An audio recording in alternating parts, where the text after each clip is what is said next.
हमारा टॉपिक है कि हम लिस्ट के ऊपर आइट्रेशंस किस तरह से परफॉर्म कर सकते हैं। इसके लिए हमारे पास हम इस लिस्ट के ऊपर लूप लगाएंगे। लूप के लिए फॉर, यहाँ पे हम किसी लोकल वेरिएबल का नाम दे देते हैं। आप कोई भी नाम रख सकते हैं। मैं इसका नाम कोर्स रख लेता हूँ। कोर्सेज से जैसे कि हमारी लिस्ट का जो वेरिएबल है उसका नाम है कोर्सेज, तो मैंने इसका नाम कोर्स रख लिया। For course in courses colon enter. अब हम यहाँ पे इसको कोर्स को प्रिंट करवाते हैं। प्रिंट, इसको प्रिंट करवाते हैं। ये हमारी लिस्ट के ऊपर आइट्रेशंस परफॉर्म हुई हैं और ये हमारी लिस्ट के सारे elements one by one print हो गए। ये वर्क कैसे करता है?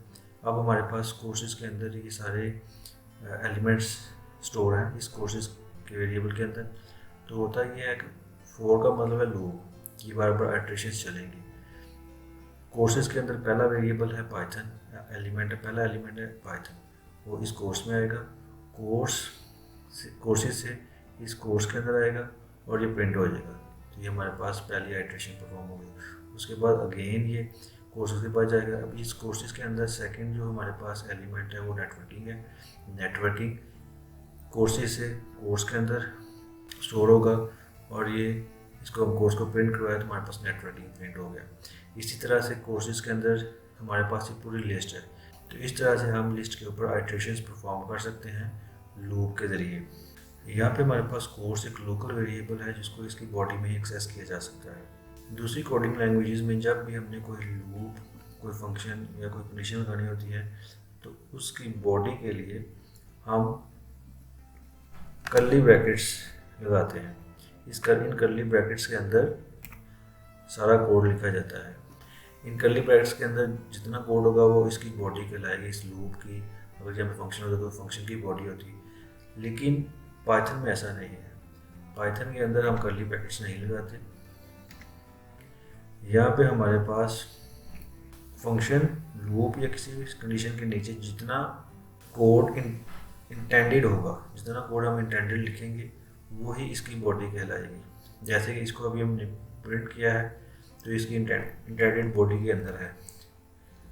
अगर मैं एक और प्रिंट करवाता हूँ, वेलकम टू पाइथन कोर्स, अब इसको मैं प्रिंट करवाता हूँ तो ये हमारे पास आइट्रेशंस परफॉर्म होंगे सिर्फ कोर्स के ऊपर, क्योंकि ये इसकी बॉडी है। इस लूप की बॉडी सिर्फ ये प्रिंट कोर्स है।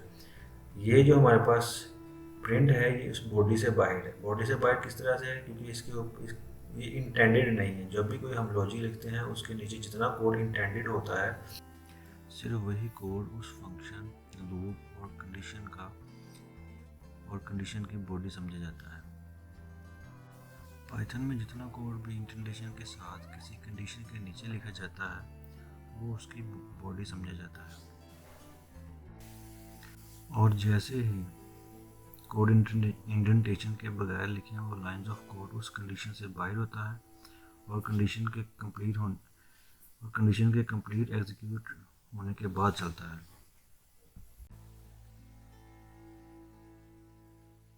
जी, ये वेलकम टू पाइथन कोर्स सिर्फ एक ही दफ़ा प्रिंट हुआ क्योंकि ये बॉडी से बाहर है। जबकि ये कोर्स जो है ये हमारे पास 4 टाइम्स इसके ऊपर आइट्रेशंस परफॉर्म हुई, ये प्रिंट हुआ क्योंकि इसकी बॉडी के अंदर। अगर इसको भी हम इंटेंड कर देते हैं, इसके ऊपर हम अगर टैब दबाते हैं तो ये अब इंटेंडेड हो गया है। ठीक है, ये अब इस लूप के अंदर इसको कंसिडर किया जाएगा। ये कोर्स के अंदर इसकी कोर्स की बॉडी है। अब जब भी जो कोड भी फंक्शन के नीचे, लूप के नीचे जो इंटेंडेड होता है वो उसी की बॉडी, पाइथन उसको इस लूप की बॉडी कंसिडर करेगा। अब हर आइट्रेशन जब कोर्स के ऊपर ऑपरेट होगी तो उसके साथ हमारे पास हर दफ़ा वेलकम टू पाइथन कोर्स भी प्रिंट होगा। मैं इसको सेल को रन कर लेता हूँ। जी, ये हमारे पास पहली आइट्रेशन में पाइथन प्रिंट हुआ, उसके बाद वेलकम ये प्रिंट हो गया। नेक्स्ट हमारे पास फिर अगेन सेकंड नेटवर्किंग प्रिंट हुआ, ये अगेन प्रिंट हो गया। डेटाबेस प्रिंट हुआ, ये अगेन प्रिंट होगा। अब इसको वो अपनी फॉर लूप की बॉडी कंसिडर कर रहा है। लेकिन अगर हम इसकी इंडेंटेशन ख़त्म कर दें तो ये लूप से बाहर निकल जाएगा। जी, सेल को रन करता हूँ। अभी हमारे पास welcome back to Python course एक ही दफ़ा रन हुआ है जब पूरी आइट्रेशंस कंप्लीट हो गई फॉर लूप की। उसके बाद हमारे लास्ट पे जब आइट्रेशंस कंप्लीट हो गई तो एंड पे हमारे पास एक ही दफ़ा प्रिंट हुआ है। ये इंडेंटेशन 4 स्पेसिस के इक्वल होती है। ये अब हमारे पास एरर आ रहा है क्योंकि ये लूप एक्सपेक्ट कर रहा है कि इसकी बॉडी कुछ होगी। अभी इसकी इंडेंटेशन ख़त्म कर दी है तो हमारे पास लूप में कोई उसकी बॉडी नहीं, जिस वजह से एरर आ रहा है। अब इसको या तो इसको मैं 4 टाइम स्पेस दूंगा, 1 2 3 4, तो ये हमारे पास रन हो जाएगा। उसके अलावा इसको हम एक दफ़ा टैब देंगे तो फिर भी ये इंडेंट हो जाएगा। इसके अलावा अगर हमने देखा कि हम अगर पूरी लिस्ट कंप्लीट प्रिंट करवानी हो तो हम लूप लगाएंगे तो प्रिंट हो जाएगी। इसके साथ साथ अगर हमें इस लिस्ट में से कुछ स्पेसिफिक एलिमेंट्स चाहिए हो, कुछ स्पेसिफिक लेवल तक प्रिंट करवानी हो, तो हम इससे पहले स्लाइसिंग का कॉन्सेप्ट पढ़ चुके हैं। तो मैं यहाँ पे स्लाइसिंग का कॉन्सेप्ट अप्लाई करूँगा। मैं फ़र्ज़ करें मैं 0 से 3 टाइम्स चलाना चाहता हूँ। अब हमारे पास जब इससे पहले हम पढ़ चुके हैं, स्लाइसिंग में पढ़ चुके हैं, तो जो इंडेक्स नंबर होता है वो 0 से स्टार्ट होता है। 0 1 2 डेटाबेस तक प्रिंट होगा। n-1 3 में से 1 निकाले 2 बचेगा। सेकंड इंडेक्स तक ये लूप चलेगा। अब इसको मैं रन करके देख लेता हूँ। जी, हमारे पास Python networking database cloud computing नहीं चला क्योंकि हमारे पास हमने इसको रेंज दी है 0 से 3। अगर इसको मैं 1 से 3 कर दूँ, 1 से 3 करने पर ये हमारे पास 0 इंडेक्स पे पाइथन नेटवर्किंग है 1 इंडेक्स पे, तो हमारे पास नेटवर्किंग और डेटाबेस प्रिंट होगा। जी, हमारे पास नेटवर्किंग और डेटाबेस प्रिंट हो चुका है। अब हम देखते हैं range function. Range function number के सीक्वेंस वगैरह प्रिंट करवाने के लिए इस्तेमाल किया जाता है। रेंज फंक्शन भी स्लाइसिंग की तरह ही काम करता है। फ़र्क सिर्फ इतना है कि ये नंबर्स पे लगाया जाता है। इसमें भी स्टार्ट, एंड और स्टेप होता है। रेंज फंक्शन में एंड वैल्यू देना ज़रूरी है। तो हम रेंज फंक्शन को देख लेते हैं। रेंज, इसकी वैल्यू 10 तक प्रिंट करवा देते हैं। जी, ये 0 से 10 तक आ गया है। रेंज एक जनरेटर फंक्शन है, इसलिए इसको ऑपरेट करने के लिए हमें इसको चलाने के लिए इस पर आइट्रेशन परफॉर्म कराना पड़ेगी। तो मैं इस पर लिस्ट का फंक्शन लगा देता हूँ और आइट्रेशन परफॉर्म हो जाएगी। लिस्ट का फंक्शन लगा दूँ इसके ऊपर में, तो इसमें मैं लिस्ट का फंक्शन लगा देता हूँ। लिस्ट, सेल को रन करते हैं तो ये हमारे पास 0 to 9 प्रिंट हो गया। लास्ट वाला जो डिजिट है वो प्रिंट नहीं होता। इसको रेंज देना ज़रूरी होती है। अगर रेंज नहीं देंगे तो ये इनफाइनाइट लूप की तरह चल जाएगा और ये रुकेगा नहीं। इसलिए स्टार्ट आप अपनी मर्ज़ी से दे सकते हैं। इसको मैं 1 दे लेता हूँ कॉलन, तो ये 1 से 9 तक प्रिंट हो जाएगा। अब इसके ऊपर मैं इसको 1 से चलाता हूँ 10 तक, तो ये 1 to 9 प्रिंट हो जाएगा। इसको नंबर 1 से चलेगा, लास्ट वाला प्रिंट नहीं होता, उससे एक लास्ट डिजिट प्रिंट होता है। इसी तरह से अगर इसको मैं चेंज करूँ, इसको 11 कर दूँ, तो ये हमारे पास 10 टाइम तक चल जाएगा। 1 to 10 ये प्रिंट हो गई है लिस्ट। अगर इसको मैं एंड स्टेप देता हूँ, इसकी वैल्यू में चेंज कर लेता हूँ, लेट्स सपोज 31 कर लेता हूँ और इसको स्टेप दे देता हूँ 2। तो अभी हमारे पास एक वैल्यू छोड़ के सेकेंड वैल्यू चलेगी। जी, 1 3 5 ये और नंबर्स प्रिंट हो गए। अगर इसको मैं 2 दे लेता हूँ तो ये हमारे पास इवन नंबर्स प्रिंट हो जाएंगे, 2 4 6 8 10 12। इसी तरह मैं रेंज के ऊपर आइट्रेशन परफॉर्म करने के लिए लूप भी लगा सकता हूँ। और टेबल इन रेंज कॉलन लगाएंगे। उसके बाद हमारे पास टेबल जो कि एक लोकल वेरिएबल है, इसको प्रिंट करवा लेता हूँ। तो हमारे पास आइट्रेशंस परफॉर्म हो गई। इसको मैं 11 कर देता हूँ। जी, तो ये हम लिस्ट के साथ भी इसके ऊपर आइट्रेशंस परफॉर्म कर सकते हैं, लूप के साथ भी आइट्रेशंस परफॉर्म कर सकते हैं। इसी तरह से मैं रेंज के फंक्शन को इस्तेमाल करते हुए टेबल भी प्रिंट करवा सकता हूँ। प्रिंट, यहाँ पे हम एफ स्ट्रिंग लगाएंगे। एफ स्ट्रिंग इससे पहले वाले लेक्चर्स में पढ़ चुके हैं। 2 का टेबल प्रिंट करवाते हैं। 2 multiply by table is equals to table multiply by 2। तो ये हमारे पास हमने ये स्टाइल लगाया, ये मल्टीप्लिकेशन के लिए होता है। इससे पहले हम ऑपरेटर्स पढ़ चुके हैं। अगर आपको ऑपरेटर्स का नहीं पता तो मेरा पहले वाला लेक्चर देख लें ऑपरेटर का और एफ स्ट्रिंग का। वहाँ पर मैंने डिटेल में एफ स्ट्रिंग और ऑपरेटर्स के बारे में पढ़ाया है। अब इसको हम रन करते हैं तो हमारे पास 2 का टेबल प्रिंट हो गया है। इसी तरह से अगर हम चाहते हैं कि हम 3 का टेबल प्रिंट करवाना है तो हम 3 का टेबल प्रिंट करवा सकते हैं। ये हमारे पास 3 का टेबल प्रिंट हो गया है। पाइथन में एक न्यूमरेटर का फंक्शन होता है। इस फंक्शन से हम वैल्यू का इंडेक्स नंबर भी साथ प्रिंट करवा सकते हैं।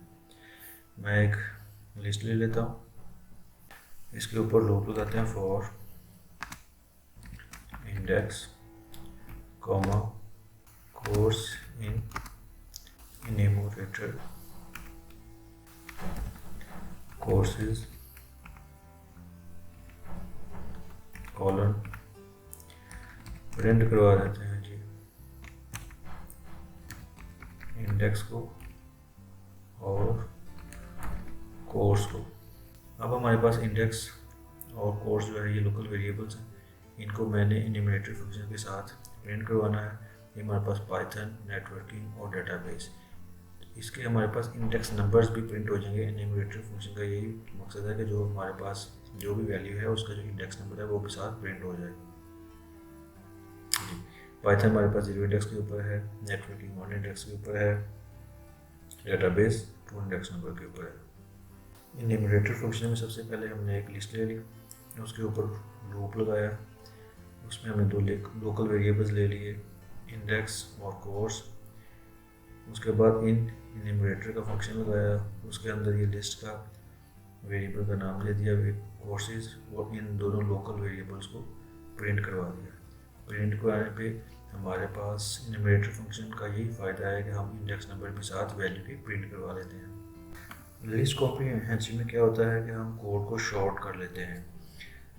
लिस्ट कॉम्प्रिहेंसिव में हम कोड को शॉर्ट कर देते हैं, एक ही लाइन में सारे कोड को लिख देते हैं। इसको लिस्ट कॉम्प्रिहेंसिव कहा जाता है। इसी तरह से अगर हम लिस्ट कॉम्प्रिहेंसिव स्टाइल अगर लिस्ट पर लगाए तो इसको लिस्ट कॉम्प्रिहेंसिव कहेंगे। मैं एक लूप लगाता हूँ फॉर स्क्वायर इन रेंज का फंक्शन लगाते हैं 1 2 5 वैल्यूज का स्क्वायर लेते हैं। प्रिंट, हमने पाइथन ऑपरेटर्स में पढ़ा था किस तरह से हम किसी भी वैल्यू का स्क्वायर ले सकते हैं। तो हम डबल स्टैटिक लगाएंगे और उसकी वैल्यू स्क्वायर ले लेंगे। ठीक है, इसको मैं प्रिंट करवाता हूँ। तो ये हमारे पास 1 का स्क्वायर 1 ही होता है, 2 का स्क्वायर 4, 3 का स्क्वायर 9 और 4 का स्क्वायर 16 प्रिंट हो जाएगा जी। ये हमारे पास स्क्वायर प्रिंट हो गए। तो लिस्ट कॉम्प्रिहेंसिव में क्या होता है कि हमारे पास ये जो लॉजिक होती है इसको हम लूप के स्टार्ट में ले आते हैं, प्रिंट को डिलीट कर देंगे और लूप के फंक्शन के एंड पे जो हमारे पास कॉलन है इसको खत्म कर देंगे और इसको स्क्वायर ब्रैकेट्स इसके साइड्स पे लगा देंगे जी। ये अपने कोड देखें जी, हमारा कोड जो बॉडी थी उसको हम पहले ले आए हैं। लूप से पहले जो हमारे पास लॉजिक लिखी थी, लूप से पहले लॉजिक को लिख लिया। उसके बाद हमारे पास हमने लूप लगाया है, एंड पे कॉलन था, कॉलन को खत्म कर दिया और इसके साइड पे स्क्वायर ब्रैकेट्स के अंदर इसको बंद कर दिया। तो ये हमारे पास एक ही लाइन के अंदर लॉजिक और लूप लग गया है। इसको लिस्ट कॉम्प्रिहेंसिव कहते हैं। अगर कॉम्प्रिहेंसिव स्टाइल को हम टपल के ऊपर लगाएंगे तो टपल कॉम्प्रिहेंसिव कहेंगे। इसी तरह अगर डिक्शनरी के ऊपर लगाएंगे तो डिक्शनरी कॉम्प्रिहेंसिव कहेंगे। इसके बाद हम टपल्स को देख लेते हैं। टपल हमारे पास इम्यूटेबल होता है। इम्यूटेबल का मतलब होता है कि इसको चेंज नहीं किया जा सकता, जबकि म्यूटेबल का मतलब होता है इसको चेंज किया जा सकता है। तो टपल्स हमारे पास इम्यूटेबल होते हैं, इसमें एलिमेंट चेंज नहीं किए जा सकते। इस मतलब इसमें हम टपल्स की वैल्यूज़ को अपडेट नहीं कर सकते, अपेंड नहीं कर सकते। एक टपल क्रिएट कर लेते हैं कोर्स वन के नाम से। लिस्ट में हमारे पास स्क्वायर ब्रैकेट्स लगाते थे, जबकि टपल के अंदर हम पैरेंथेसिस लगाते हैं। जब भी हम पैरेंथेसिस देखेंगे तो इसका मतलब ये कि हमारे पास टपल है। अगर हमारे पास स्क्वायर ब्रैकेट्स हैं तो इसका मतलब हमारे पास ये लिस्ट है। तो ये इसकी पहचान होती है। अब इसको मैं प्रिंट करवा लेता हूँ। ये हमारे पास टपल प्रिंट हो गया है। इसी तरह से अगर इसके अंदर मैं इसको अपडेट करने की ट्राई करूँगा तो ये एरर देगा। लिस्ट की तरह टपल के ऊपर भी हम स्लाइसिंग कर सकते हैं, स्लाइसिंग का फंक्शन अप्लाई कर सकते हैं। 2 वैल्यूज़ प्रिंट करवानी है तो ए और बी हमारे पास यहाँ पे प्रिंट हो जाएगा।